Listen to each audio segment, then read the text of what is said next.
Getting into a new card game can be difficult, and one of the biggest challenges is building a deck. With Digimon's increasing popularity, you may find yourself wanting to start, but at a loss for how to choose and build a deck. This is Tepid with Gordo's Games, and over the course of this video we'll cover selection of color, how to pick a theme, how to build your deck, testing it, and finally getting your cards and beginning playing. For our normal watchers, I know this video may not be the most useful for you, but it's good to view this video as a resource for whenever you want one of your friends to try the game.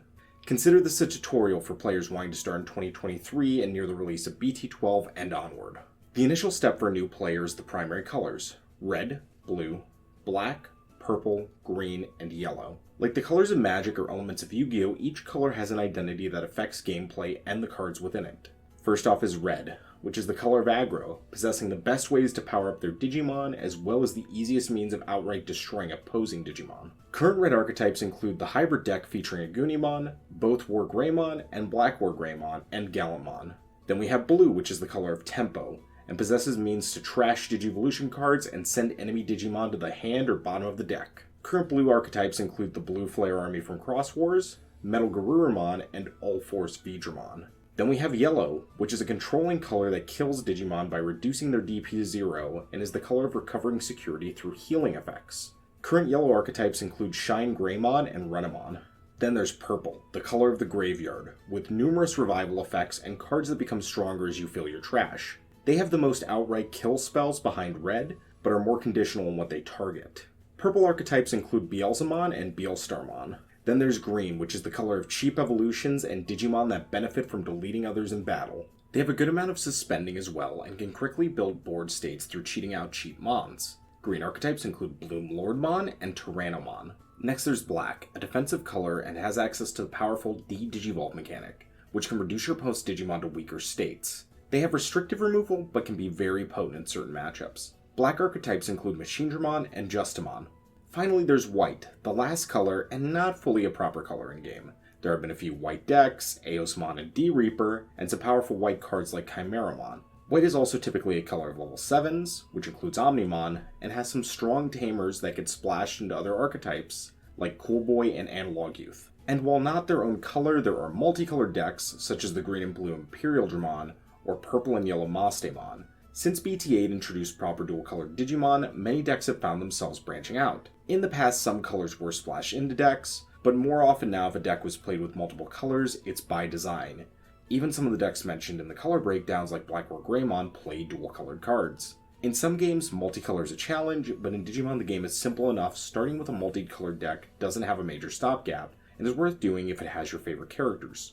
Now that you have a basic understanding of the colors, you'll need to pick a specific deck. As it stands in Digimon, when selecting a deck, you're more so selecting a specific character or archetype.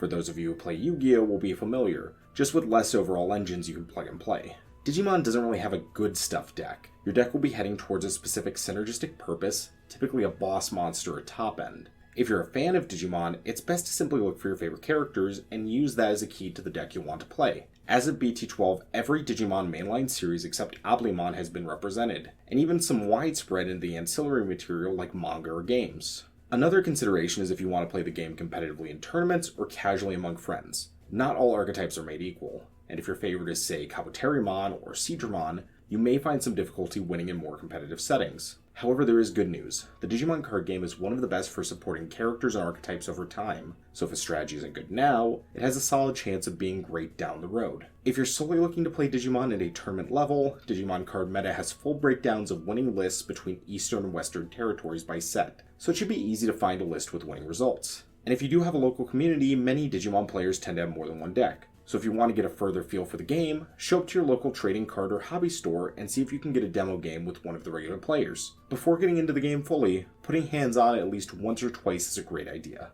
Okay, so you have the deck you want to play, how do you build it? Typically cards will have support that would make sense for their individual evolution lines. So if you want to play a Renamon deck, you'll be looking at the Digimon in her line. However, there may be some outside picks within a line. For example, in a future set we get the card Kuzuhamon, who is part of the Renamon archetype while not being one of the primary immediately considered evolutions of Renamon.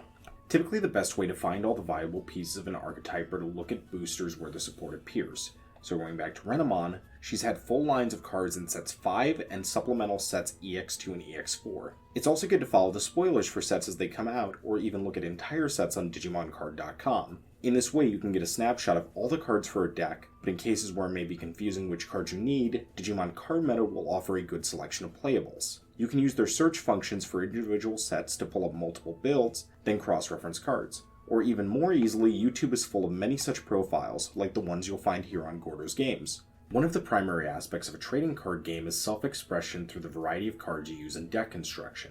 This will primarily show itself in the card selection and ratios within a given archetype. For example, in the Greymon deck, when selecting your level 4 Digimon, you have numerous options. There is a Greymon who increases your security attack, one who can evolve cheaply, one who grants blocker, and one who can get you a tamer for free. Your expression comes from the cards you select and why, and how they best support not only your deck but your playstyle. Once you've done all of this and have a build ready, consider using the many Digimon add-ons for Tabletop Simulator to test your deck. Tabletop Simulator TTS is a $20 game on Steam with add-ons you can use to simulate many card games, and it's great for playing Digimon. On DigimonCard.io, you can use their deck builder that then export a deck to Tabletop Simulator. If you don't want to play in that way, consider proxying cards, or printing out the art and sleeving them in order to try out your new build. A bit of proxying early on can help you get a feel for if you like the deck before you even spend any money. Once you follow these steps and have both a deck and build in mind, how do you get these cards? You have a few options for getting cards. The first, and one I don't really recommend for brand new players, is buying boxes. Boxes can give you a lot of cards, but with a limited number of super rares, secret rares, and alternate art cards per box, you run the risk of pulling cards for strategies you don't need. Now, buying boxes isn't awful, but if you're new, buying singles is the best. For US side TCG Player and EU, there's Card Market. There are also Facebook groups and buy, sell, and trade sections in Digimon Discords. But for transactions like this, be careful as scamming is always a risk. Eventually you may find yourself buying boxes or even cases, but in a case like that, grouping your purchasing power with friends and then splitting cards as needed would be the best. Singles also just tend to make sense, as Digimon is a very budget game, with even the top tier decks having very cheap singles like their super rares, sometimes being as low as $5 a piece. There are outliers in the secret rare slot at times, but there's only a few limited strategies where those types of cards become mandatory. Furthermore, base printings tend to be much cheaper than alternate arts. If you're not sure if you like the game or aren't sure if you want to be in a specific archetype, I wouldn't recommend them. Now, if you love the deck, the character, or the art, then getting alternate arts is fine, just nowhere near necessary if you're on a budget. Furthermore, there's the concern that if you replace every card in your list with an alternate art, you may be burnt if you find a ratio isn't good, or if new support comes out and you no longer play certain cards. Consider these as an additive, not necessary, but fun if you want and can afford them. Finally, if you can, support your local game stores. As long as their singles and sealed product are not price hiked, it's better to use these resources, as online sites like Amazon will not create spaces for play. Supporting these institutions where possible is important for fostering communities. Okay, final step. You have your deck built, all your cards, what next? Trading card games can come with so many price walls, so we'll try to mitigate any further purchases in this section. Sleeves are the most important, as your deck does have value, and without sleeves you'll trash your cards. Plus the shuffle feels so much better. Ultra Pro Clips and Dragon Shield mats are two great lower budget options. Avoid penny sleeves or any of the Bandai branded art sleeves, as they will long term fall apart and not fully protect your cards. Make sure sleeves chosen are matte and can't be seen through. Next, there's your deck box. I'm currently prone to the Ultimate Guard Boulder and Sidewinder, but Ultra Pro makes a very standard deck box that can be gotten for about $3 to $4. A playmat is also a good decision, whether playing at a local store or home on webcam. It just makes laying out your cards easier. Effectively acting as a large mouse pad, they tend to have nicer art that people enjoy. I recommend Ultra Pro, Inked, and Fantasy North playmats. However, do take some caution when buying on eBay or Amazon, as most art playmats for series like Digimon have stolen art, a practice that shouldn't be supported. Any major brand seller like the ones I listed will for the most part have fully licensed art. And finally, if playing online, you'll need a webcam. Most will do, with any 1080p webcam being serviceable. A big aspect of quality to gameplay online is the lighting where you play. So just get yourself a cheap webcam arm mount to go along with it, to make it much easier to hover over your chosen play space. Finally, a method of tracking memory in-game is useful, and most older booster sets and supplemental products come with these memory markers. Use a D6 to mark your space, and it can fulfill the secondary purpose of determining who goes first to the beginning of a match. And most importantly, everything listed minus the webcam can be gotten at your local game store. And once you've done all of this, the final part is actually playing. As I've mentioned a few times, contact local stores in your areas. Most have weekly nights for Digimon. These tend to be local tournaments or locals and often have a small charge, $5 to $10, where you'll receive participation prizing and more prizing if you do well, along with often tournament exclusive cards from Bandai. If you don't have one, consider one of the many Discord communities.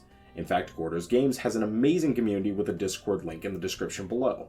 We offer a community ranging from all across Europe, the Americas, and Southeast Asia. If you're looking to learn how to play, communities like ours are some of the best for getting support early on. I would know, as it was one of my major communities along with my local game store when I began Digimon. And with that, I think you have everything you need to begin your journey in the Digimon card game. Over here at the channel, we drop regular deck profiles and analyses, so why not subscribe for future content? If you do decide to join this community, I'm happy to have you. Did this video help you? Did you show it to any friends who are considering joining? Please let us know below. As always, this is Tepid with Gordo's Games. Stay safe, and have a great day.